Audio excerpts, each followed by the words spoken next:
नमस्कार। आप सुन रहे हैं आपका अपना रेडियो चेतना रेडियो और उस पर कार्यक्रम है अब विधिक शिक्षा एक सेवा। आज इस कार्यक्रम में हम सुनेंगे वार्ता कि क्या व्हाट्सएप के चैट्स, मैसेजेस या कोई भी बातें हम एविडेंस के रूप में कोर्ट में पेश कर सकते हैं। वार्ताकार हैं राजस्थान न्यायिक सेवा की अधिकारी सुश्री मीनाक्षी। आप वर्तमान में सिविल न्यायाधीश एवं न्यायिक मजिस्ट्रेट हनुमानगढ़ के पद पर पदस्थापित हैं।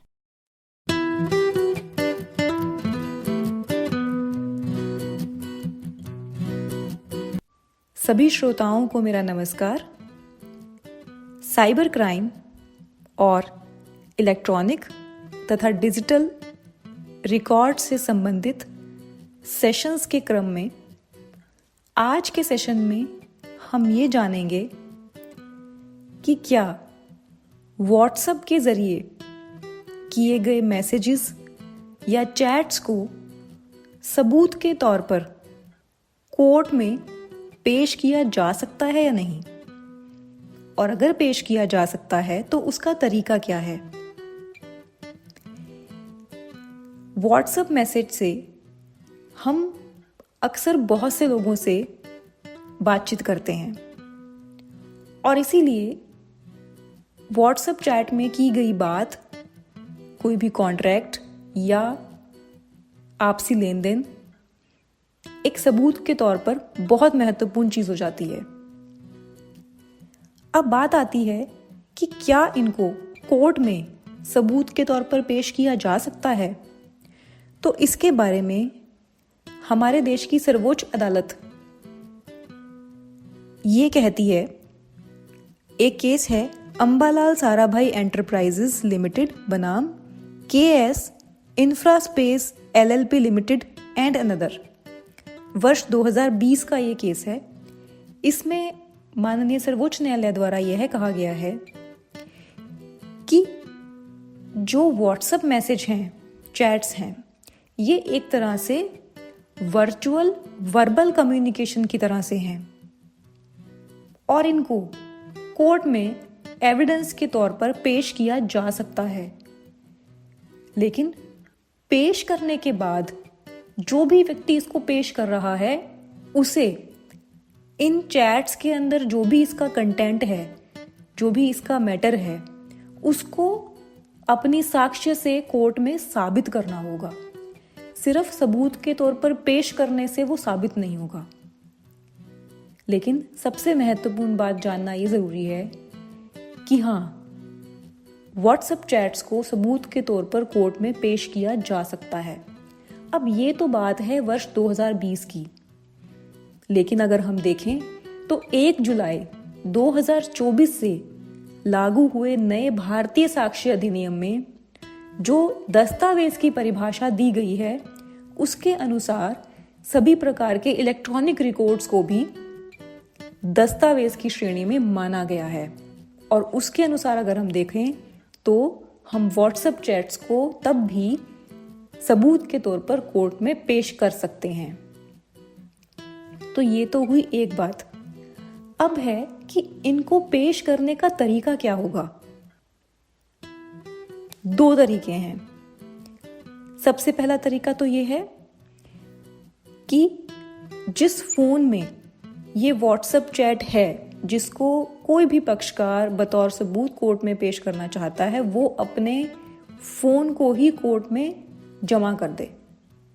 लेकिन चूंकि फोन एक बहुत महत्वपूर्ण चीज है और जाहिर सी बात है कि कोर्ट में ट्रायल चलेगा तो मामले को निर्णीत होने में समय लग सकता है।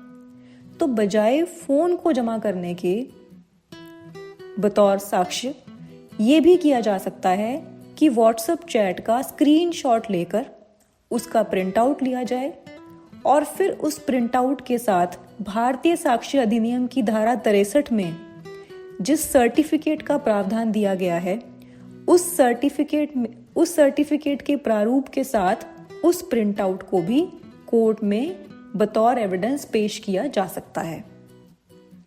अब यहाँ एक बात आती है, अगर व्हाट्सएप चैट बहुत लंबी चौड़ी है कि उसके इतने सारे स्क्रीनशॉट्स लेकर प्रिंट आउट निकालना मुश्किल है, तो ऐसे में व्हाट्सएप चैट को ईमेल की तरह भी साबित किया जा सकता है। कैसे? मान लीजिए आप किसी भी व्यक्ति के साथ हुई अपनी किसी चैट को कोर्ट में सबूत के तौर पर पेश करना चाहते हैं, तो उस व्यक्ति की चैट में जाएंगे और राइट हैंड साइड पर ऊपर हमें 3 डॉट्स दिखाई देंगे। 3 डॉट्स पे क्लिक करने पर नीचे की तरफ एक ऑप्शन होगा मोर का, उस पे क्लिक करेंगे। उसके बाद एक ऑप्शन होगा एक्सपोर्ट चैट। एक्सपोर्ट चैट पे क्लिक करने पे नीचे एक ऑप्शन आएगा ईमेल का। जब हम उस पूरी चैट को ईमेल पे क्लिक करके खुद को मेल कर देंगे, तो उसके बाद वो पूरी की पूरी चैट एक डॉक्यूमेंट के तौर पर हमारी ईमेल में आ जाएगी। फिर हम उस ईमेल से उस चैट को पूरा प्रिंट आउट निकालेंगे और फिर प्रिंट आउट निकालने के बाद उसके साथ हम धारा 63 भारतीय साक्ष्य अधिनियम का एक सर्टिफिकेट लगाएंगे और उस खुद को की गई मेल का हेडर भी निकालेंगे और उस हेडर के साथ, यानी कि जिस तरह से हम ईमेल को साबित करते हैं या ईमेल को साबित करने के लिए कोर्ट में पेश करते हैं दस्तावेज, ठीक उसी तरह से हम 3 दस्तावेज कोर्ट में पेश करेंगे।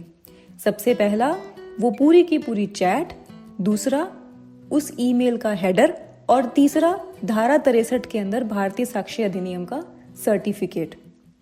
तो इस तरह से इन तीनों चीज़ों को कोर्ट में बतौर सबूत पेश करने के बाद हम अपनी बात को पूरी तरह से कोर्ट में रख सकते हैं और अपनी साक्ष्य से बाद में उसको साबित भी कर सकते हैं। तो आशा है ये जानकारी आपको बहुत अच्छी लगी होगी। धन्यवाद। आप सुन रहे थे वार्ता विधिक शिक्षा एक सेवा कार्यक्रम के अंतर्गत। वार्ताकार थी राजस्थान न्यायिक सेवा की अधिकारी सुश्री मीनाक्षी। बने रहें आपके अपने रेडियो चेतना रेडियो 90.4 FM के साथ।